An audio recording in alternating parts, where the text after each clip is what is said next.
Video देखकर भावुक हो जाती हैं। भावुक होना तो बंद, क्योंकि यहाँ पे ना काम चल रहा है और अभी भी बताना नामुमकिन है। काम करते हैं उस पे हमारा साथ देता है, तो वो पानी की एक एक बूंद के लिए तरस रहे हैं। तो इसी जिले के बीरूखाल ब्लॉक में रहते हैं और इनके गबन और भंडारा किया गया, तो इसमें गाँव के सभी लोग शामिल नहीं हुए थे। उसी के दूसरी और 24,000 से भी ज्यादा बच्चे अपने है चीन से। चीन में उत्तराखंड के अंगद सभी मम्मियां आई और उन्होंने 3 महीने जमकर प्रैक्टिस।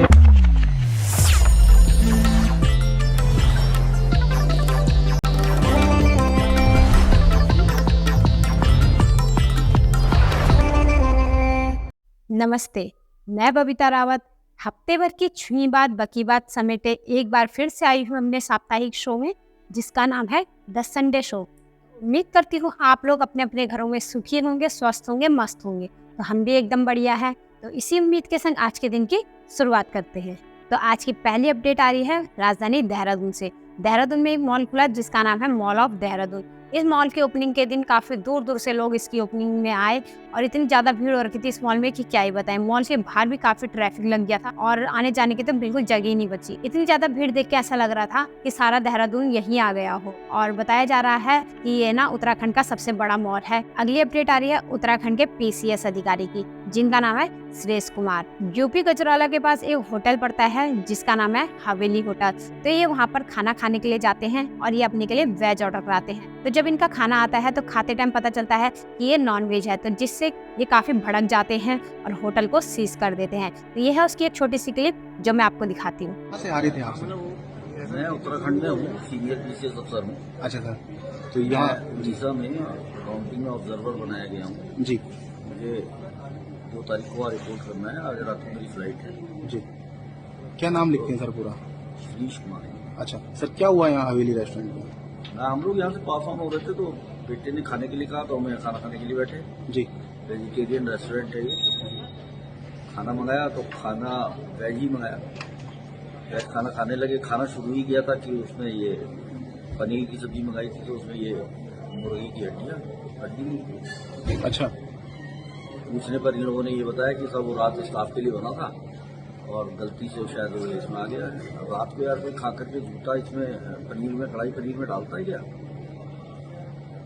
तो हमने इनसे बुला करके पूछा तो ये सॉरी बोलने लग गए। अगली अपडेट आ रही है यूट्यूबर आलोक राणा की, जिनके चैनल का नाम है पहाड़ी बाइकर। तो इन्होंने एक वीडियो डाली थी जिसमें उनकी छोटी बहन प्रीति राणा अपनी सबसे पहली वीडियो देखकर भावुक हो जाती हैं। भावुक होना तो बनता ही है। जब कोई व्यक्ति इतनी मेहनत करता है और मेहनत का फल मिल जाता है ना, तो जब जो उस मेहनत की शुरुआत होती है ना उनकी, जब वो दोबारा से देखते हैं कि हमने कैसे शुरू किया था, क्या करा था करके, तो उन भावुक तो हो जाते हैं। ये खुशी के आंसू होते हैं और सभी के आते हैं, हमारे भी आते हैं, आपके भी आते होंगे। तो ये है उसकी एक छोटी सी क्लिप जो मैं आपको दिखाती हूँ। ये भी रो रहे हैं, साथ में वो भी रो रहे हैं। मैंने भी अपनी पहली वीडियो देखी, आज तो ऐसा रोना आया, पता नहीं क्यों। कुछ बातें याद आ गई पुरानी कि मतलब कि समय कहाँ से कहाँ बदल गया। अजीब सा माहौल हो गया भाई, गले में अजीब सा हो रहा है कि 6 सालों में पता नहीं क्या क्या चीजें। अगली अपडेट आ रही है उत्तराखंड के रामनगर से। रामनगर में एक प्रसिद्ध मंदिर पड़ता है जो गिरजिया देवी के नाम से जाना जाता है।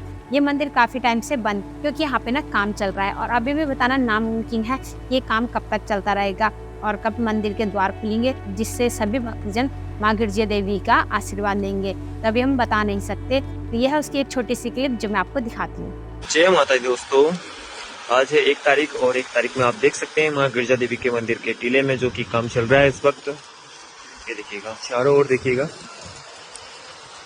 और अभी भी कोई पता नहीं कितने महीने लगे इसमें काम खत्म हो।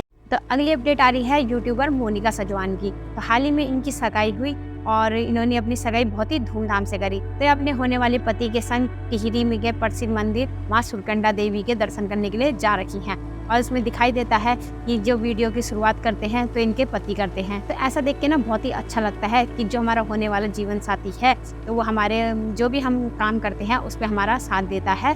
तो वो देख के बहुत ही अच्छा लगता है। तो ये है उसकी एक छोटी सी क्लिप जो मैं आपको दिखाती हूँ। हेलो दोस्तों, गुड मॉर्निंग, नमस्ते, प्रणाम आप सभी को। हम भी बहुत अच्छे हैं, आप भी बहुत अच्छे होंगे, बढ़िया होंगे। अभी हम जा रहे हैं माता रानी के दर्शन करने सुरकंडा देवी। अभी हम लोग माँ सुरकंडा देवी के मंदिर में पहुंच चुके हैं। पीछे से आप लोग देख सकते हो, यह है सुरकंडा माता का मंदिर। और आप सब लोगों पे कृपा बनी रहे। और श्रद्धालुओं की भीड़ आप लोग देख सकते हो, पीछे से भी इतनी ज़्यादा लाइन लगी हुई है और आगे से भी ये देखो इतनी ज़्यादा भीड़ हो रखी है। कैसा लग रहा था? अच्छा लग रहा है, बहुत खुशी हो रही है। अभी दर्शन नहीं हुआ है, लेकिन यहाँ पे मंदिर में आके इतना ज़्यादा सुकून मिल रहा है, बहुत ज़्यादा सुकून मिल रहा है ना। तो अभी लाइन पे खड़े हो रखे हैं, देखते हैं कितनी देर में हमारा नंबर आता है। ये देखो पूरी वहाँ से लेकर यहाँ से लेकर और यहाँ तक भी कितनी लंबी लाइन लगी हुई है। जय माता दी। अगली अपडेट आ रही है उत्तराखंड पौड़ी गढ़वाल जिले के दुगड्डा से। तो दुगड्डा के पास एक गांव पड़ता है जिसका नाम है पुरानकोट बंगला। तो इसी गांव की एक घटना सामने आई है। इसी गांव में एक व्यक्ति थे जिन्होंने ना अपने बकरी पालन का रोजगार शुरू कर रखा था। तो आप सभी को तो पता ही होगा कि पहाड़ों में मौसम कैसा रहता है, कभी भी बारिश आ जाती, कभी भी आंधी तूफान, बिजली चमकने लगती है और पेड़ों का गिरने का डर रहता है, जिससे काफी लोगों को भारी नुकसान होता है। तो इसी गाँव में एक घटना ऐसी सामने आई है कि जिस व्यक्ति ने अपने बकरी पालन का रोजगार शुरू कर रखा था, तो उसने अपनी बकरियों को ना ये बांध रखा था एक जगह में। अक्सर बिजली चमकने लगती है, आंधी आने लगती है, जिससे पेड़ टूट के गिर जाता है और उन बकरियों की मृत्यु हो जाती है। तो ये तो प्रकृति का खेल है कि किसी को बड़ा करने में कितनी मेहनत लगती है और वो भी एक साथ सब खत्म हो गई। तो उसके लिए तो बहुत ही दुखद बात है। तो अगली अपडेट आ रही है अग्निवीर को लेके। अग्निवीर पर क्या कहता है हमारे उत्तराखंड का यूथ, तो आइए जानते हैं। फौज में जो अग्निवीर स्कीम आई है, इसको आप किस तरह से देखते हैं? गलत काम है साहब। मैं तो बिल्कुल ये चाह रहा हूँ कि बिल्कुल गलत है। माना एक ग्राम सभा का वार्ड मेंबर 5 साल के लिए बन रहा है, ठीक है साहब, वार्ड मेंबर, और एक फौजी को आप 4 साल में क्या कर लेगा? वो तो बर्बाद करने वाली बात है। यहाँ से हमारे गांव में फर्स्ट वर्ल्ड वार में 22 लोगों ने प्रतिभाग लिया था। द्वितीय विश्व युद्ध में हमारे 38 लोगों ने प्रतिभाग किया। 14 हमारे पेशावर कांड वाले हैं, 17 यहाँ पर फ्रीडम फाइटर रहे हैं और आज की डेट में 110 जो कि सेना में सेवारत है और 67 यहाँ पर एक्स सर्विसमैन है और 38 यहाँ पर विधवाएं पेंशनर है। हमारा गांव एक सैन्य बाहुल्य गांव के नाम से जाना जाता है। आज भी यूथ जो है वो फौज में जाना चाहता है, मगर क्या करें सर, यहाँ अग्निवीर की वजह से 4 साल के उसके लिए लोग फिर उसमें इंटरेस्ट नहीं ले रहे। बोला 4 साल तक हम वहाँ करेंगे तो उसके बाद हम बाहर आ जाएंगे, क्या हमको क्या मतलब है? इसलिए यहाँ आज अग्निवीर में हमारे गाँव का आज कोई भी एक भी आदमी भर्ती नहीं है यहाँ से। सरकार के जो नियम है अग्निवीर, उससे लगभग इस क्षेत्र उत्तराखंड के लोग तो सब नाराज हैं। 4 साल में जो आदमी 15 साल में पेंशन आता है वो अपनी व्यवस्था ठीक नहीं कर पाता है, तो ये 4 साल का जवान क्या कर पाएगा? आप आर्मी से हैं? अगली अपडेट आ रही है कुमाऊं मंडल के पिथौरागढ़ से। पिथौरागढ़ के दिगाली चौड़ और मानादुंगा गांव में आजकल पानी का अकाल पड़ा हुआ है। वहां के लोग, जानवर, पशु पक्षी तथा पेड़ पौधे पानी की एक एक बूंद के लिए तरस रहे हैं। करीबन वहां 800 से भी ज्यादा लोग हैं जो पानी की एक एक बूंद के लिए तरस रहे हैं।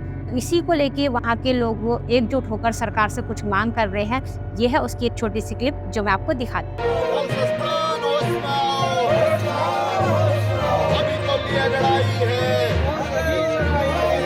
देखिए, आज हमारे ग्रामीण क्षेत्र के लगभग 35-40 किलोमीटर दूर से हमारे सभी इतने बुजुर्ग लोग ग्रामीण क्षेत्र से यहाँ पर पहुँचे हैं। इसका कारण ये है कि विगत 3 माह से गांव के लोग एक एक बूंद पानी को तरस गए हैं। विभाग जल संस्थान द्वारा जो लाइन बनाई गई है इससे पूर्व में, उसको रास्तों में जगह जगह पर काटकर पूरा क्षतिग्रस्त कर दिया गया है। और जो 35 किलोमीटर दूर हमारा सबसे दूरस्थ क्षेत्र नेपाल बॉर्डर के पास हमारा गांव बैठा हुआ है, पानी की एक एक बूंद के लिए तरस रहा है। गांव में सभी के पास गाय बकरियां हैं, अंदर लोगों के पीने के लिए पानी नहीं है, तो उन जानवरों को कैसे बचाया जाए, इस मुश्किल को लेकर आज जिलाधिकारी महोदय से मिलने के लिए हम सभी ग्रामीण लोग यहाँ पर आए हुए हैं। अगर विभाग द्वारा अतिशीघ्र हमारी लाइन को सही नहीं किया गया तो आने वाले समय में हम ग्रामीण महिलाओं को लेके, बच्चों को लेके, पूरे परिवार सहित माननीय जिलाधिकारी महोदय के कार्यालय के सामने धरना देने के लिए विवश होंगे। इसलिए हमारा जल संस्थान से आग्रह है कि अतिशीघ्र हमारी पानी की जो व्यवस्था है उसको सुचारू किया जाए। धन्यवाद। अगली अपडेट आ रही है भीमताल और नैनीताल से।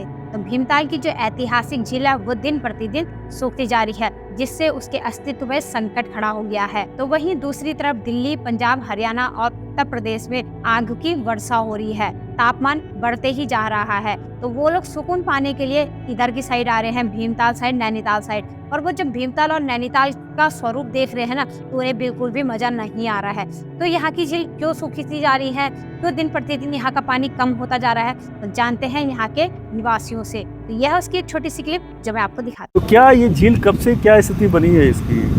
झील तो ये कई बरस से जो है जनप्रतिनिधियों द्वारा आवाज़ उठाई जा रही है। इसमें सिल्ट जो है, रेता और मलबा जो है पहाड़ों से रिश्ता हुआ जो है नहरों से और नदियों से जो है बहकर इस तालाब में समा गया है, जिससे वाटर जो है का जो लेवल है, पानी का जो स्तर है, वो जो है बिल्कुल घटता जा रहा है। पानी जो है जिस लेवल में पहले होता था, जो गहराई होती थी, वो नीचे वो रिश्ती जा रही है। पहाड़ों का कटान भी इसमें एक बहुत बड़ा जो है रीज़न रहा है।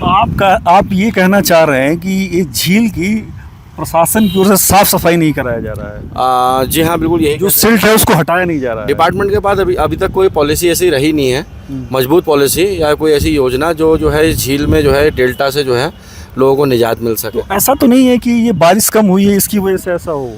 एक कारण ये भी है कि बारिश भी है, लेकिन ये हर साल देखने को मिलता है। अच्छा, कि जो है ये कितने साल से ये आपको देखने को? लगभग सर 2000 में मैं जब स्कूल टाइम में पढ़ता था, 5वीं या 6वीं में, तो तब ये सफाई की गई थी। उस वक्त जो है जेसीबी से इसका मलबा निकाला गया था और लगभग 20-22 साल हो गए होंगे लगभग। अभी उसके बाद सफाई नहीं कराएगी? तब से तो इसमें कोई सफाई नहीं है। झील का मैदान का रूप लेने का एक बड़ा कारण ये है कि बारिश नहीं हो रही है। दूसरा ये है कि अगर समय रहते अगर इस झील में जो ये मलबा जमा है, जो इकट्ठा हो गया है, जिसने अपने मैदान का रूप ले लिया है, अगर समय रहते अगर ये साफ़ हो गया होता तो ऐसी नौबत नहीं आती। आप देख रहे हैं कि यहाँ पे एक झील के पास बकरियाँ चर रही हैं।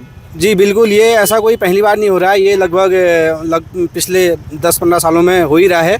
लेकिन परंतु इस बार क्या है कि जो 50 मीटर के आसपास जो मलबा हमें दिखने को मिलता था, जो मैदान हमें देखने को मिलता था, इस बार वो 200 मीटर से 300 मीटर के बीच की इसकी दूरी हो चुकी है। लेकिन जो इस साल का जो नज़ारा है उसमें मैं ये कहना चाहूँगा कि प्रशासन हो चाहे सरकार हो, बिल्कुल उदासीनता है दोनों की है। जबकि जिला प्रशासन के उच्च अधिकारी अभी हाल ही में यहाँ पे डीएम कहेंगे, उससे पहले भी अधिकारी लगातार यहाँ मॉनिटरिंग करके गए, निरीक्षण करके गए, लेकिन आवश्यक दिशा निर्देश भी दिए गए सिल्ट निकालने को लेकर, लेकिन अभी तक कोई नहीं निकाली गई है। और जबकि बरसात शुरू होने की कयावत चल रही है। तो अगली अपडेट आ रही है कुमाऊं मंडल के रानीखेत से। रानीखेत में हाल फिलहाल में यहाँ एक भव्य मेले का आयोजन किया गया था, जिसमें काफी दूर दूर से भारी मात्रा में लोग इस मेले का आनंद लेने के लिए आए थे। तो जहाँ ये मेला लगा था वहाँ बीचों बीच ना एक पेड़ था, तो अचानक से आंधी तूफान आने के कारण वो पेड़ गिर जाता है।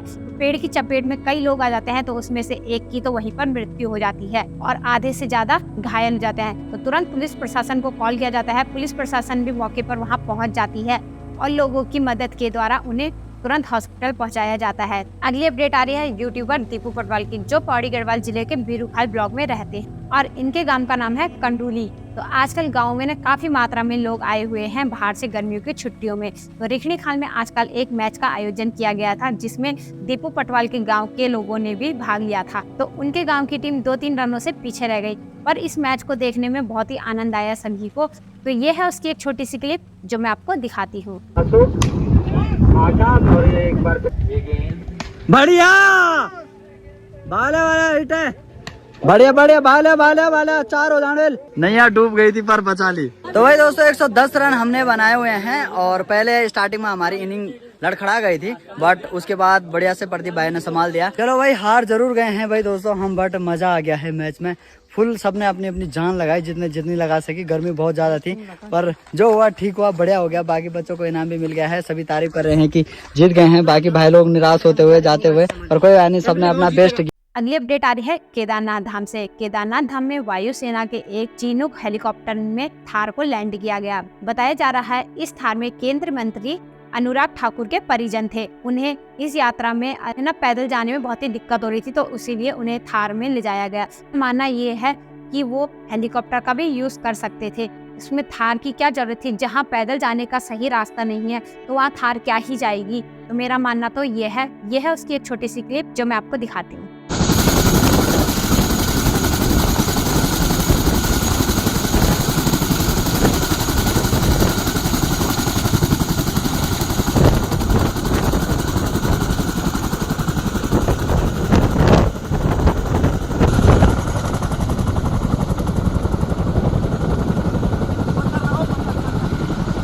अगली अपडेट आ रही है उत्तरकाशी से। उत्तरकाशी टिहरी की जनपद सीमा पर करीब 14,500 फीट की ऊंचाई पर स्थित सहस्त्रताल ट्रैक पर एक हादसा हो जाता है। खराब मौसम और काफ़ी बर्फबारी की वजह से यहाँ ट्रैक पे आए हुए 22 लोगों की मौके पर ही मौत हो जाती है।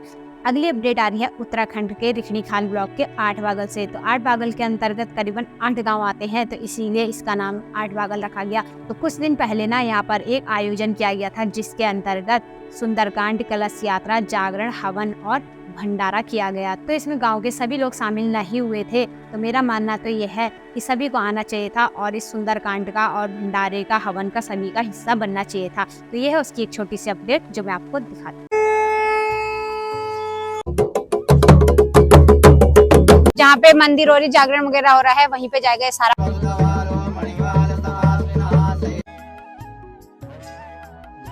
अगली अपडेट आ रही है नीट एग्जाम को लेकर। तो जिस दिन देश के सभी लोग इलेक्शन के रिजल्ट का इंतजार कर रहे थे, उसी के दूसरी और 24,000 से भी ज्यादा बच्चे अपने नीट के रिजल्ट का इंतजार कर रहे थे।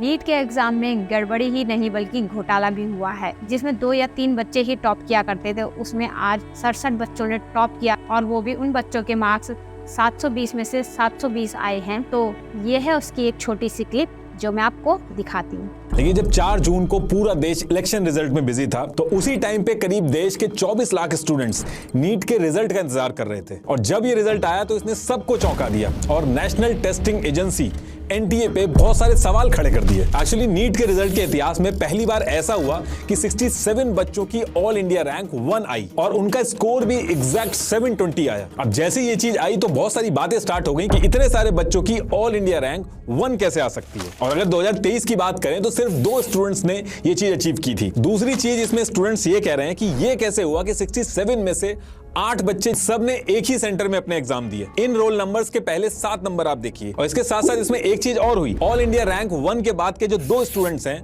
उनका स्कोर 719 और 718 है, जो कि अगर हम नीट के मार्किंग सिस्टम को समझें तो ये स्कोर आना मैथमेटिकली पॉसिबल नहीं है। एक्चुअली नीट के हर क्वेश्चन के सही जवाब पे 4 मार्क्स मिलते हैं और क्योंकि नेगेटिव मार्किंग होती है तो हर गलत जवाब पे -1 मिलता है। तो अगर कोई 180 क्वेश्चंस में से एक अगर गलत कर दे तो उसको 720 -4 -1 715 मार्क्स मिलेंगे। या फिर दूसरा केस लें कि अगर कोई एक क्वेश्चन अटेम्प्ट ना करे उसके 716 आएंगे। तो ये जो 718 और 719 मार्क्स आए हैं तो ये मैथमेटिकली फिट नहीं बैठ। अगली अपडेट आ रही है रसिया से। रसिया की दिनारा ने अपने सोशल मीडिया अकाउंट पर एक वीडियो शेयर किया है, जिसमें उन्होंने कहा है कि उन्हें एक भारतीय दूल्हे की तलाश है। तो अगली अपडेट आ रही है अफ्रीका से। जिस तरह इंडिया में 2 पैक पीने के बाद वो इंग्लिश बोलने लगते हैं, उसी तरह अफ्रीका में भी 2 पैक पीने के बाद वो हिंदी बोलने लगते हैं। तो ये है उसकी एक छोटी सी क्लिप जो मैं आपको दिखाती हूँ।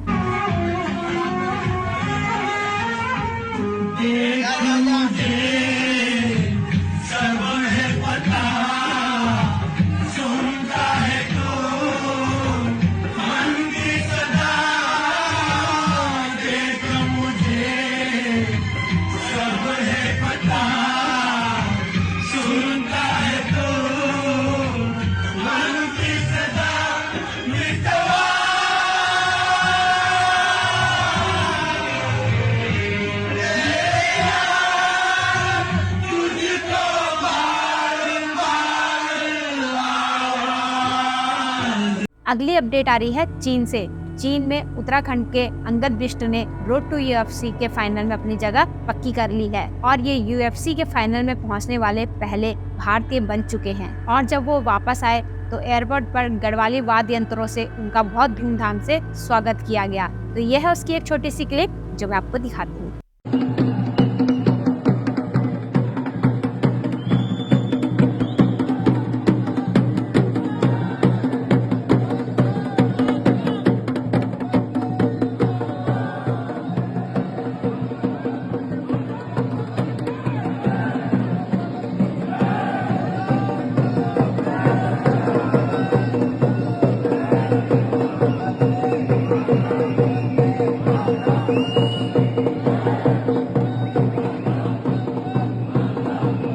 अगली अपडेट आ रही है वर्ल्ड कप से। जैसे कि आपको पता ही होगा, वर्ल्ड कप T20 चल रहा है। इसी के लीग मैच में अमेरिका ने पाकिस्तान को हराया। मजेदार था, देखने में बहुत ही मजा आ रहा था। तो ये है उसकी एक छोटी सी क्लिप जो मैं आपको दिखाती हूँ। आज का मैच तो आपको पता ही होगा, इंडिया वर्सेस पाकिस्तान। कई सालों में ये मैच देखने को मिलता है। इस मैच को देखने के लिए ना काफी लोग बहुत वेट करते हैं। इंडिया के ही नहीं बल्कि पाकिस्तान के लोग भी बहुत इंतजार करते हैं। आप भी इस मैच को जरूर देखना, हम भी जरूर देखें। अगली अपडेट आ रही है राजधानी देहरादून से। देहरादून में बलूनी स्कूल वालों ने करवाया मम्मियों का फुटबॉल मैच, जिसमें सभी मम्मियां आई और उन्होंने 3 महीने जमकर प्रैक्टिस करी और इस मैच का भागीदार बने। तो यह है उसकी एक छोटी सी क्लिप जो मैं आपको दिखाती। मेरा नाम सुनीता बहुगुणा, ललिता बिस्ट, आरती भंडारी, गीतांजलि ढोंडियाल दत्ता साई, पिंकी पयाल, संगीता ढंगवाल, गायत्री भारद्वाज, मैं कुसुम जोशी, सरोजनी थपलियाल, सोनल शाह है। थोड़ा अभी शुरू तो नहीं किया।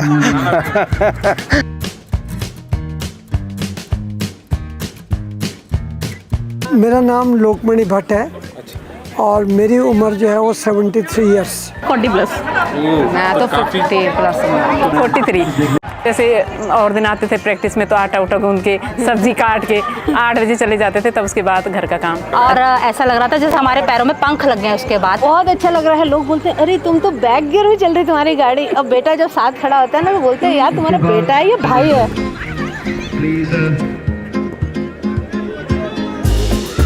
मैं इस समय आज स्ट्राइकर में खेल रहा था, मिड में भी खेलता हूँ। मैं सेंटर फॉरवर्ड स्ट्राइकर हूँ। तो चलिए जी, आज की वीडियो को भी यहीं पे समाप्त कर देते हैं। वीडियो पसंद आए तो लाइक कीजिए, कमेंट कीजिए और अपने दोस्तों के साथ शेयर कीजिए और साथ ही साथ बेल आइकन के बटन को दबाना ना भूलें। तो मिलते हैं अगले संडे को, तब तक के लिए जय हिंद, जय भारत, जय उत्तराखंड।